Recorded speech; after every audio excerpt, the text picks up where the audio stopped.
Cameraman दिवेचा को, जो बिना किसी रोक टोक के सुरैया के घर जा सकते थे। देवानंद के दोस्त दिवेचा ने अंगूठी सुरैया तक पहुंचा दी। जून 1972 में इस घटना को याद करते हुए स्टारडस्ट मैगजीन को दिए एक इंटरव्यू में सुरैया ने कहा, देव ने मुझे अंगूठी दी जिसमें 3 हीरे लगे थे। उसके साथ उनका एक संदेश भी था जिसमें लिखा था, ये सगाई की अंगूठी है।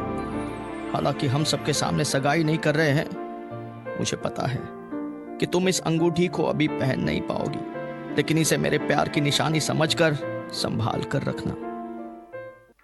सुरैया ने उस अंगूठी को जल्दी से अपने कमर में छुपा लिया ताकि उनकी नानी की नजर उस पर न पड़े। इसके बाद उन्होंने दिवेचा से कहा कि वो देवानंद को बता दें कि वो उनसे बेहद प्यार करती है। उन दिनों को याद करते हुए देवानंद ने अपनी जीवनी रोमांसिंग विद लाइफ में लिखा, मैं 7वें आसमान पर था, उन्होंने अंगूठी ले ली, यानी अब हमारी सगाई हो गई थी। मुझे उसकी और भी ज्यादा याद आने लगी। मैं उससे मिलना चाहता था, लेकिन उसकी तरफ से कोई संदेश नहीं आया।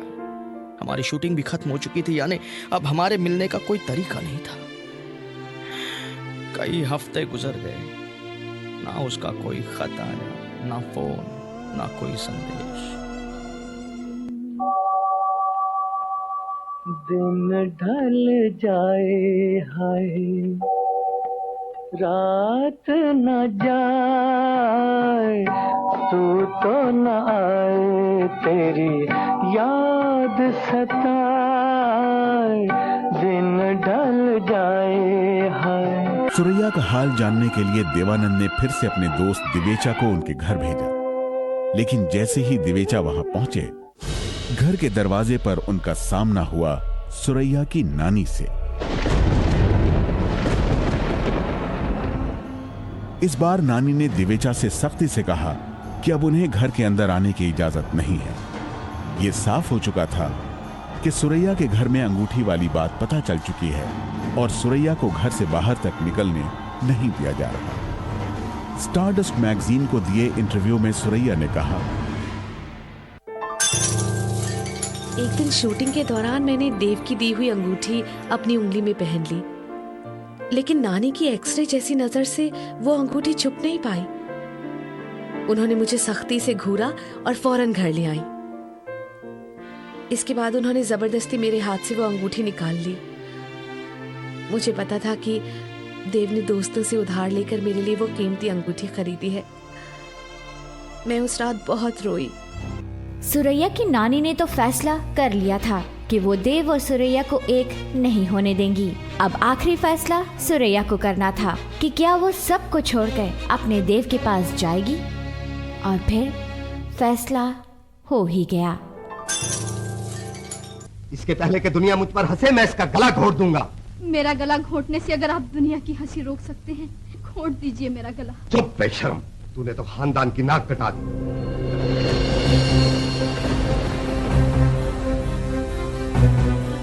अपनी जीवनी रोमांसिंग विद लाइफ में देवानंद लिखते हैं, सुरैया के घर में वो माहौल हो चुका था कि उसकी मां के अलावा कोई भी उसके साथ नहीं था। अगर सुरैया अपने परिवार की मर्जी के खिलाफ जाती तो या तो उसको रास्ते से हटा दिया जाता या उसकी नानी खुद को खत्म कर लेती। सुरैया रोती रही और आखिरकार अपने ऊपर पड़ते दबाव के आगे झुक गई।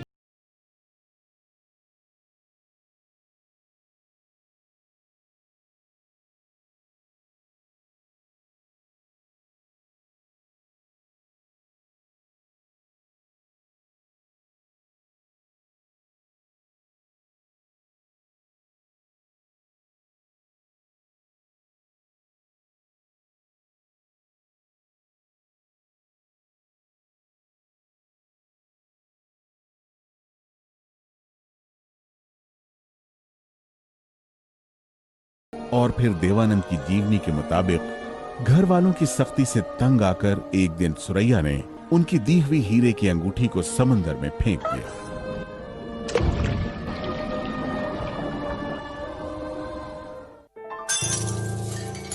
सुरैया ने उस अंगूठी को आखिरी बार देखा और मुझे याद करते हुए उस अंगूठी को समुद्र में फेंक दिया, जहां वो उठती गिरती लहरों को हमारी मोहब्बत के अफसाने सुना सके। You bought her an engagement ring as well. I did. I sent it to her. I don't know what happened. People said she threw it in the river. I never asked her. People say her grandmother threw it. Well, she didn't like me. She didn't like me at a certain stage. हालांकि सुरैया का कहना था कि वो अंगूठी उनकी नानी ने उनसे छीनकर समंदर में फेंकी थी, लेकिन उन्होंने माना कि फैसले की घड़ी में कमजोर पड़ने वाली वो खुद थी। इस रिश्ते के खत्म होने की कई वजह थी। मुझे देव के प्यार पर तो यकीन था, लेकिन खुद पर विश्वास नहीं था। मैं कंफ्यूज थी। जब मैंने देव से शादी करने को मना कर दिया तो उन्होंने मुझे कायर कहा। शायद मैं कायर ही थी। मेरे अंदर वो कदम उठाने की हिम्मत ही नहीं थी। शायद ये मेरी गलती थी या फिर किस्मत। अगर यही तुम्हारा हौसला है तो हर औरत को तुम्हारी जिंदगी में शर्म आएगी। जिंदगी से हार मान लेना पाप है, घुट घुट के जीना पाप है, जीते जी अपनी आत्मा की हत्या करना पाप है। So you decided to get married to her. I thought, yeah, I proposed to her. And she accepted. She wanted to. She was not allowed to. Devanand और सुरैया का रिश्ता टूट गया और इस बात ने देवानंद को भी तोड़ कर रख दिया। वो अपने बड़े भाई चेतन आनंद के पास गए और उनके कंधे पर सिर रखकर फूट फूट कर रोने लगे। चेतन ने उनसे कहा, ये घटना तुम्हें जीवन में और ज्यादा हिम्मत देगी, ज्यादा समझदार बनाएगी, ताकि तुम जिंदगी के बड़े संघर्षों में जीतने के लिए तैयार हो सको। It made a man out of me, and I grew. I cried, but after crying, I became stronger.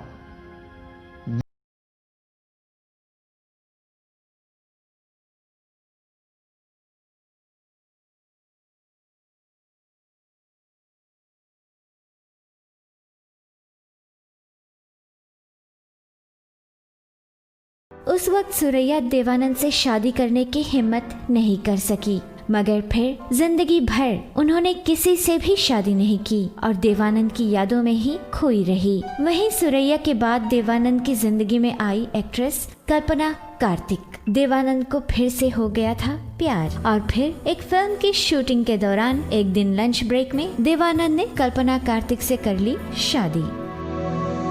शादी के बाद कल्पना कार्तिक ने फिल्में छोड़ दी और देव का घर संभाल लिया। इनके 2 बच्चे भी हुए। इस दौरान काफी साल तक देवानंद और सुरैया की कोई बात नहीं हुई, लेकिन फिर कई साल बाद एक पार्टी में दोनों आमने सामने आए। दोनों ने एक दूसरे का हालचाल पूछा। देव ने बताया कि उनके 2 बच्चे हैं, एक बेटा और एक बेटी। सुरैया ने पूछा कि बेटी का नाम क्या है। देव ने कहा, तुम्हें तो मालूम होना चाहिए, मैंने अपनी बेटी का नाम देवीना रखा है।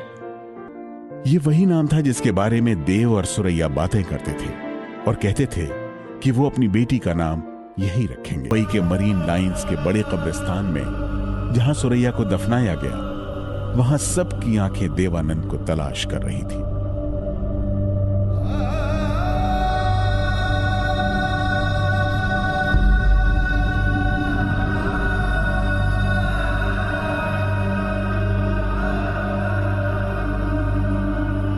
लेकिन वो नहीं आए। Recently, when the news came that she'd passed away, Somebody called me and I felt bad. And somebody said, she's in that hospital. I didn't want to go. Because, see me, your sorrows are in your citadels of loneliness. They're not to be shared with the world. Because Surya was Surya. She was a beautiful girl. She was a lovely actress. She was a great singer. I loved her. She loved me back. And I knew, and I just kept quiet. And I went in a corner and I felt very sad. Sad about the whole situation, sad about her. But maybe she was released from sorrow. Who knows? 3 दिसंबर 2011 को देवानंद ने दुनिया को अलविदा कह दिया, लेकिन आखिर तक दिल में उस अधूरी लव स्टोरी की कसक बनी रही। एक ऐसी लव स्टोरी जिसके बारे में जब भी जिक्र होता है तो ऐसा लगता है कि ये कल ही की बात हो। एक ऐसे ही खूबसूरत लव स्टोरी लेकर मैं शमा फिर हाजिर हो जाऊंगी। तब तक के लिए अलविदा।